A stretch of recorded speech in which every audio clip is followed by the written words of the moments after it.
Hey! Bonjour à tous et bienvenue dans notre monde. Aujourd'hui, je vous propose de partir ensemble en Chine afin de comprendre les enjeux géopolitiques des nouvelles routes commerciales qui sont en train d'être mises en place par le gouvernement chinois. À savoir, d'un côté, la route de l'Arctique et de l'autre côté, la nouvelle route de la soie. Bienvenue à tous dans Géopolitica. C'est parti!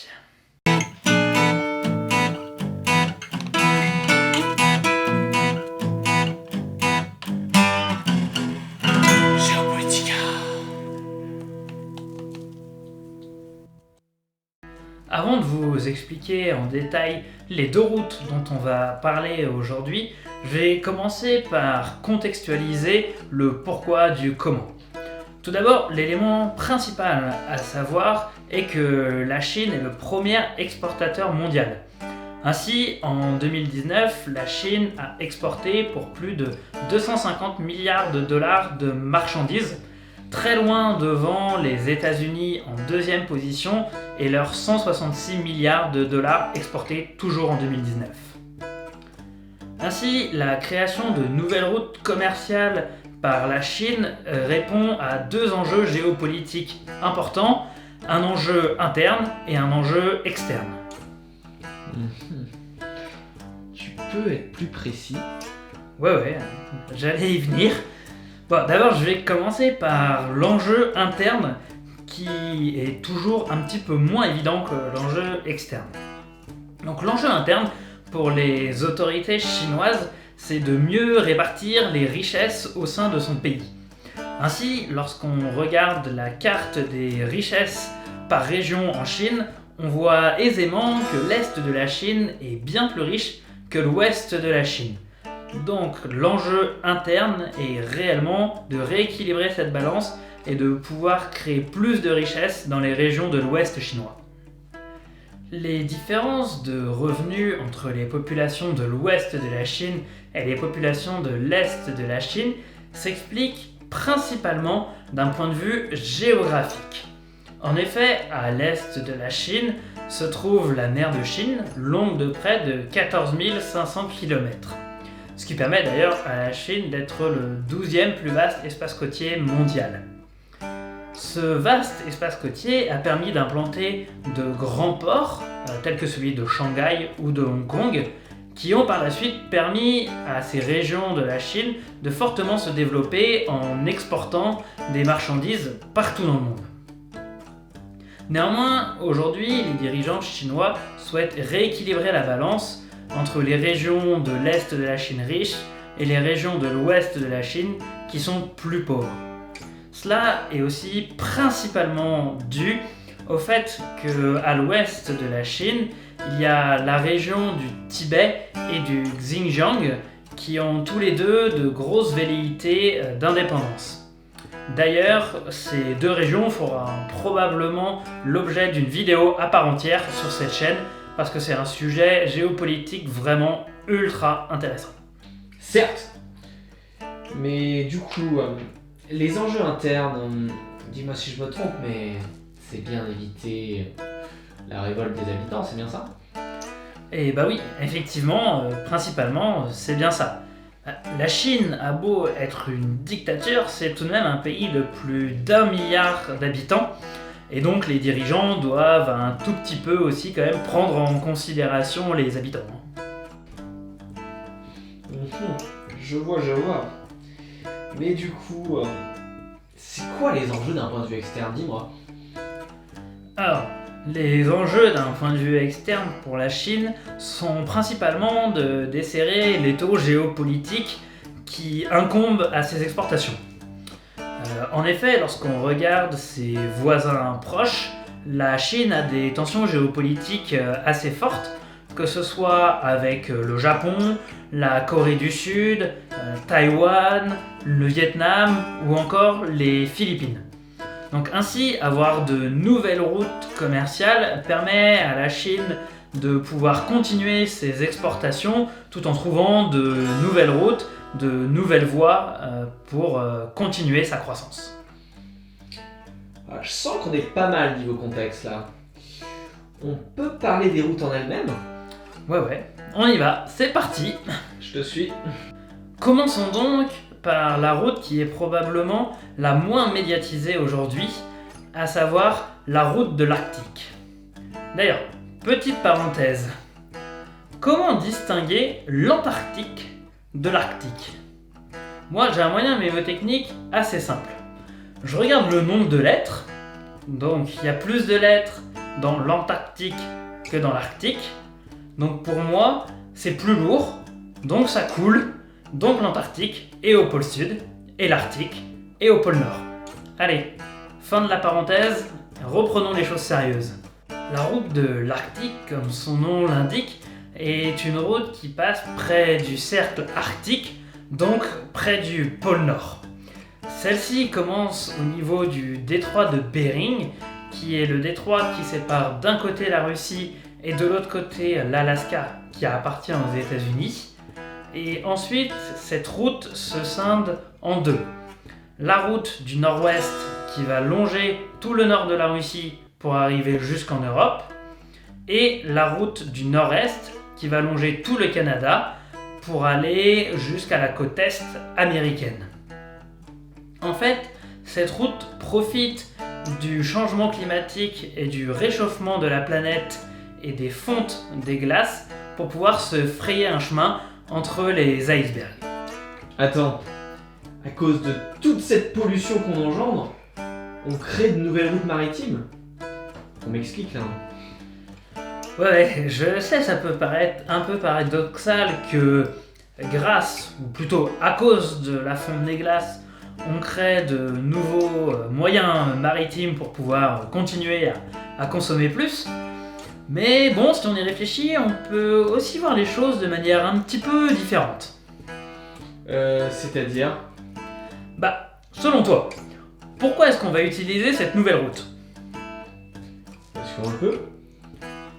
Oui, non, c'est sûr que l'humain, dès qu'il peut quelque chose, il le fait. Mais de manière générale, c'est pas vraiment pour ça aussi. Si on passe par la route du Nord, c'est aussi parce que, au final, on fait beaucoup moins de kilomètres en fait. Prenons un exemple, je pense que ce sera plus concret. Donc si on regarde par exemple un trajet maritime entre Shanghai en Chine et Rotterdam aux Pays-Bas, nous avons donc deux routes possibles. La route classique qui passe par le détroit de Malacca qui sépare la Malaisie et l'Indonésie, puis qui remonte jusqu'au canal de Suez, et enfin qui remonte toute la Méditerranée et l'Atlantique pour aller jusqu'à Rotterdam. Ce trajet fait en tout 19 700 km. La deuxième route, donc la route de l'Arctique qui nous intéresse, qui commence au détroit de Bering et qui va longer toute la côte nord russe, va elle faire 15 100 km, soit un gain de près de 23%. Donc, si c'est moins long, on consomme moins de carburant, donc on pollue moins. Ah, là je vois effectivement. Et oui, effectivement, grâce à ça, on pollue moins. Bon, après, soyons pragmatiques, le côté écolo n'est pas non plus la première motivation du gouvernement chinois ou des compagnies maritimes. Puisque bon, si tu fais aussi moins de kilomètres, tu consommes aussi moins de carburant, et donc ça coûte moins cher. Mais néanmoins, le côté écolo est toujours un plus. Et puis, de toute façon, tu devais faire ce transport, alors autant le faire avec moins de kilomètres. Malgré la fonte de plus en plus rapide de la glace, due, comme on l'a dit, au réchauffement climatique, aujourd'hui, la route n'est tout de même empruntable que quelques mois dans l'année, durant l'été. En plus de ça, même si c'est l'été et même si la glace a fondu, il est nécessaire d'avoir des navires brise-glace afin d'éviter de faire un remake de Titanic. Donc c'est sûr qu'on voit qu'aujourd'hui ce n'est pas encore énormément utilisé.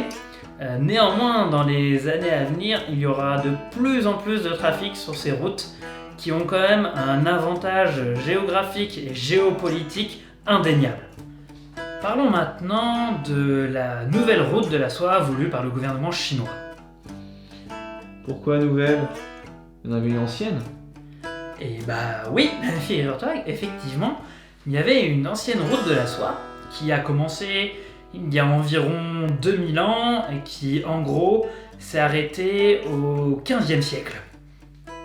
C'était une série de routes, parce que d'ailleurs on dit la route de la soie, mais on devrait plutôt dire les routes de la soie, puisqu'il y en avait quand même beaucoup.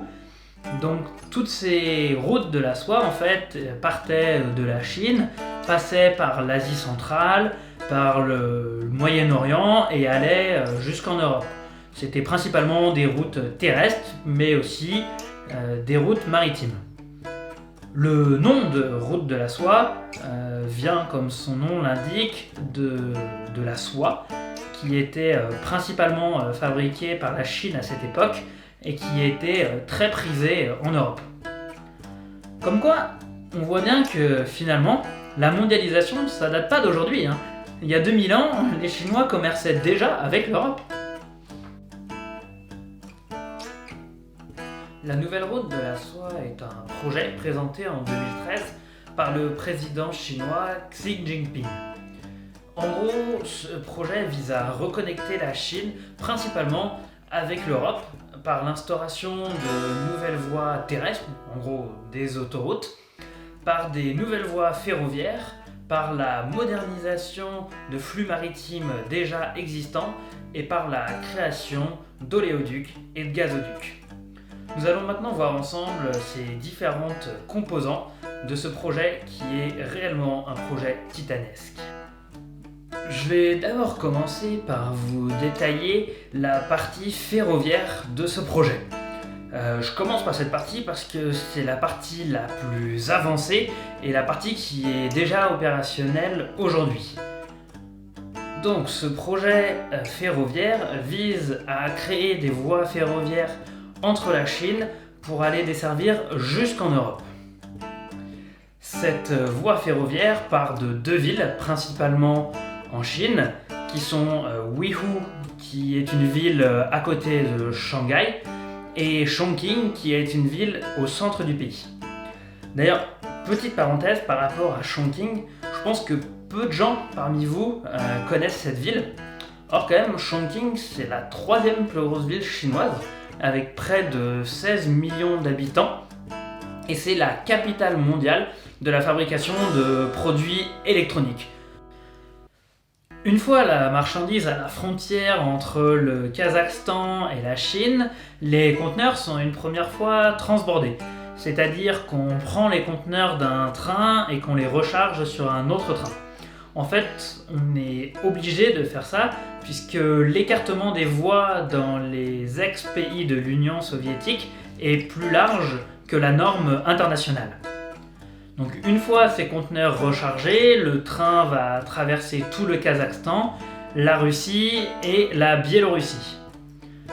Une fois arrivé à la frontière entre la Biélorussie et la Pologne, les marchandises sont une nouvelle fois transbordées, puisque l'Europe a des rails qui sont sur la norme mondiale.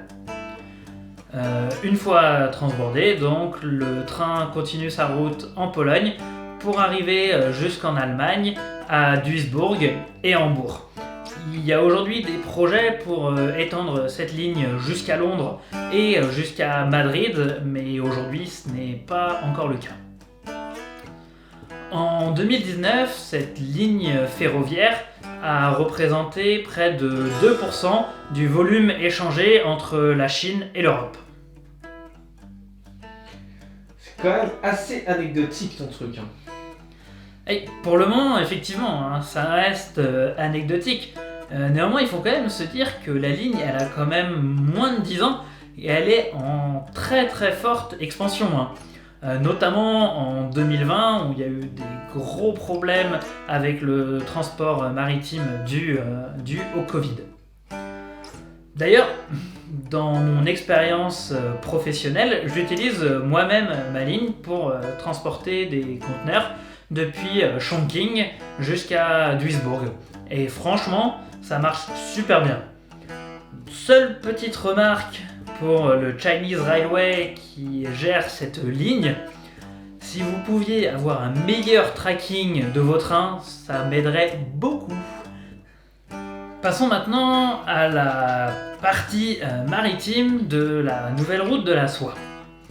Donc, les routes maritimes en place entre la Chine et l'Europe, elles ne changent pas. Néanmoins, la composante maritime de cette route de la soie vise principalement à la modernisation et à l'adaptation des terminaux portuaires, à la digitalisation et à l'intermodalité. L'intermodalité, tu m'expliques là? En fait, l'intermodalité, c'est l'utilisation de plusieurs moyens de transport pour aller jusqu'à la livraison finale. Dans le cas actuel, en fait, la Chine développe des transports, par exemple, par train, ou du transport fluvial ou des transports routiers depuis les grands terminaux portuaires qui sont principalement en Europe.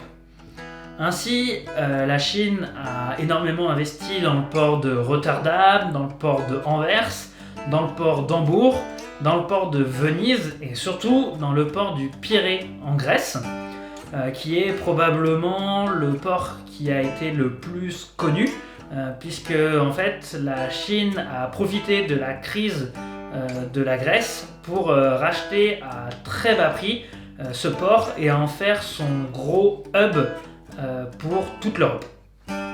Le troisième volet de ce projet des nouvelles routes de la soie est la création d'un réseau autoroutier jusqu'en Europe.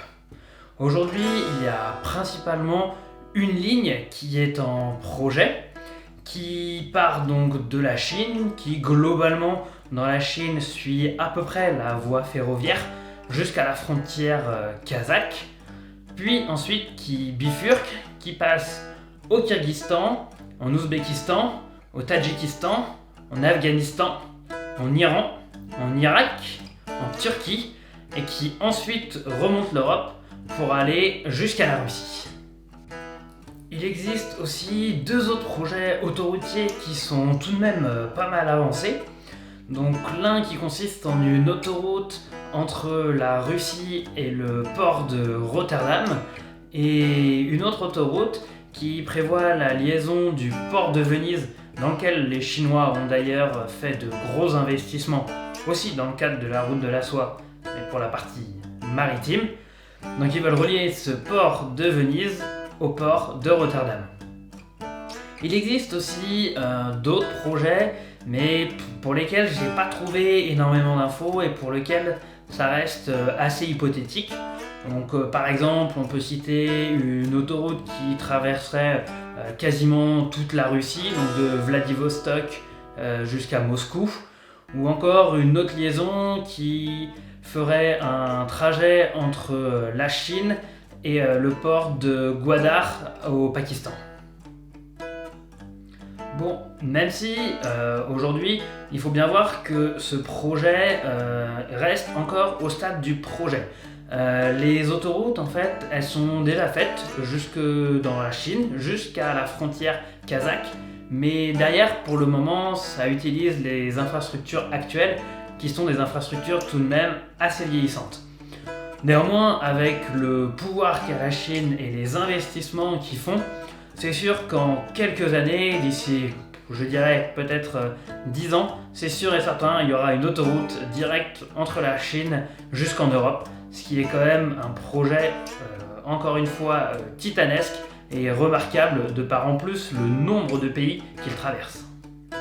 La dernière partie du projet de la route de la soie consiste en la fabrication de gazoducs et oléoducs. En effet, lorsqu'on regarde la croissance chinoise depuis une trentaine d'années, on voit bien que celle-ci est totalement exponentielle. Du coup, avec une croissance aussi élevée, la Chine a besoin de beaucoup d'énergie et donc notamment d'hydrocarbures. Bon, bien sûr, la Chine possède elle-même des réservoirs de gaz et de pétrole, mais ceux-ci sont tout de même en quantité assez limitée. Et donc, comme on peut le voir sur ce graphique, on voit bien que les importations d'hydrocarbures ont explosé, là où la fabrication interne, elle, a à peu près stagné. La principale particularité de ce mode de transport est que les flux sont inversés par rapport aux autres modes de transport de la route de la soie. J'ai pas compris ce que tu viens de raconter là. Bien, en fait, la création de ces gazoducs et oléoducs par la Chine vise à l'importation de marchandises, en l'occurrence des hydrocarbures. Là où les autres modes de transport, qu'ils soient terrestres, maritimes ou ferroviaires, visent pour la Chine à exporter de la marchandise. Ah ouais, effectivement. En même temps, les deux sont calqués, tu crois pas? Et pour pouvoir exporter des marchandises, il faut d'abord produire. Et pour produire, il faut de l'énergie, donc des hydrocarbures. Exactement. Et tu te dis, bon, tu vas pouvoir prendre ma place bientôt, hein. Appelle-moi Jenny. Et en plus, cette interconnectivité est d'autant plus remarquable que la Chine a vraiment voulu prendre en compte toute la supply chain, que ce soit de l'approvisionnement de matières premières jusqu'à la livraison finale. Cette interdépendance est d'autant plus forte que les gazoducs et oléoducs proviennent principalement du Kazakhstan et de la Russie, qui font aussi partie de la route de la soie pour les autres composants de celle-ci. Ainsi, la Russie et le Kazakhstan vendent leurs hydrocarbures à la Chine et dans le même temps, la Chine fait passer ses marchandises par ces mêmes pays. C'est donnant-donnant. Ou d'un point de vue géopolitique, je suppose qu'il y a des gagnants et des perdants. Effectivement, t'as tout à fait raison. Un petit peu comme dans tout, hein, le malheur des uns fait le bonheur des autres. Bon, je vais d'abord commencer tout de même par les gagnants et en me concentrant principalement sur 3 pays. Tout d'abord, on va commencer par la Chine. Ce qui est assez logique, hein, c'est tout de même la Chine qui a souhaité mettre en place ces nouvelles routes. Donc grâce à ces nouvelles routes, la Chine elle va pouvoir continuer à avoir une croissance très forte. Et en plus de ça, ça lui a permis de nouer des liens avec de nombreux pays et donc d'augmenter l'interdépendance des pays envers elle. Le deuxième pays dont on peut parler, c'est la Russie. Puisqu'en fait, on peut voir par ces différentes routes que toutes celles-ci concernent à un moment donné la Russie. Que ce soit la route de l'Arctique qui passe au nord de la Russie et donc dans les eaux territoriales russes, que ce soit la ligne ferroviaire qui passe à travers la Russie, la ligne terrestre qui risque de passer aussi par la Russie, et enfin les gazoducs et oléoducs qui viennent de la Russie jusqu'en Chine. Donc ça permet tout de même à la Russie d'avoir des nouvelles infrastructures, alors que très honnêtement les siennes étaient plutôt vieillissantes, et donc ça va probablement lui permettre de se développer. Enfin, le dernier pays dont je souhaiterais parler, c'est le Kazakhstan. Alors en effet, le Kazakhstan, un petit peu comme la Russie, quasiment tous les composants de la route de la soie passent par le pays, que ce soit le transport ferroviaire, le transport terrestre, les gazoducs et oléoducs. Et donc, à l'instar de la Russie, le Kazakhstan avait aussi des gros problèmes d'infrastructure. Et donc, ça va vraiment lui permettre d'avoir des infrastructures neuves et de pouvoir continuer à se développer. Parlons maintenant des perdants, entre guillemets, de cette nouvelle route de la soie. Donc, premièrement, on peut citer les États-Unis. Alors, bien que les États-Unis ne sont pas directement concernés par la route de la soie, eh bien, si la Chine se renforce grâce à cette route, ça a un impact géopolitique très fort pour les États-Unis, puisque grâce à ses moyens et à son développement, la Chine est déjà devenue le pays le plus riche du monde. Et en plus de ça, aujourd'hui, elle a une armée qui se renforce de plus en plus. On peut ainsi voir que durant les années de Donald Trump, là où les États-Unis se sont plutôt renfermés sur eux-mêmes en pensant America First, la Chine, pendant ce temps-là, était en train de développer énormément de partenariats avec beaucoup de pays, que ce soit en Asie, en Europe ou en Afrique. Donc je pense qu'à moyen et long terme, la Chine va se renforcer énormément géopolitiquement grâce à cette route de la soie et donc ainsi nuire indirectement aux États-Unis. Le deuxième acteur dont on peut parler qui ne va pas bénéficier de cette route de la soie, c'est l'Inde. Puisqu'en fait, donc l'Inde est la deuxième grosse puissance montante en Asie, et dans cette route de la soie, elle n'y est pas du tout inclue.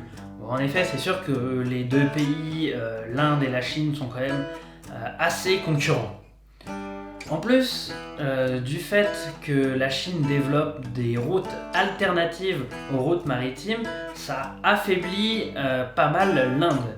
Puisque en fait, auparavant, lorsqu'on regardait les routes maritimes classiques, toutes ces routes passaient proches de l'Inde, ce qui lui donnait un certain impact et un certain poids. C'est-à-dire qu'en cas de conflit, par exemple, il était possible à l'armée indienne de potentiellement couler des bateaux ou potentiellement couper les liaisons maritimes. Or là, s'il y a d'autres liaisons, ce n'est plus du tout possible. Pour contrer cela, l'Inde a décidé de mettre en place sa propre route de la soie, qu'elle a appelée route de la liberté, dont le principal projet en fait vise une liaison maritime jusqu'en Iran, puis une autoroute de l'Iran qui remonte tout l'Iran, qui va en Azerbaïdjan et qui finit en Russie. Néanmoins, aujourd'hui, ce projet il est quand même assez loin d'être fini, et les finances qui sont mises ne sont pas du tout à la hauteur des finances qui peuvent être faites en Chine. Merci à tous d'avoir suivi cette vidéo. J'espère que vous avez pu apprendre de nouvelles choses sur la route de l'Arctique et sur la nouvelle route de la soie. Pour aller un peu plus loin, et si vous voulez continuer à regarder des vidéos sur le sujet, je vous en conseille deux. Premièrement, il y a la vidéo de Nota Bene qui vient de sortir et qui retrace l'histoire des routes de la soie. Donc c'est un bon prélude à cette nouvelle route de la soie.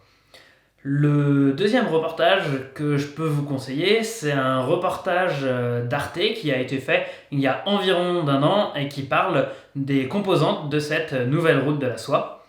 Bien évidemment, je vous mets les deux liens des vidéos en commentaire. N'hésitez pas donc à me laisser un commentaire, à me poser des questions, je me ferai vraiment une joie de pouvoir vous répondre, ou alors à me proposer des sujets pour mes prochaines vidéos, c'est toujours intéressant. Merci à tous, allez, ciao!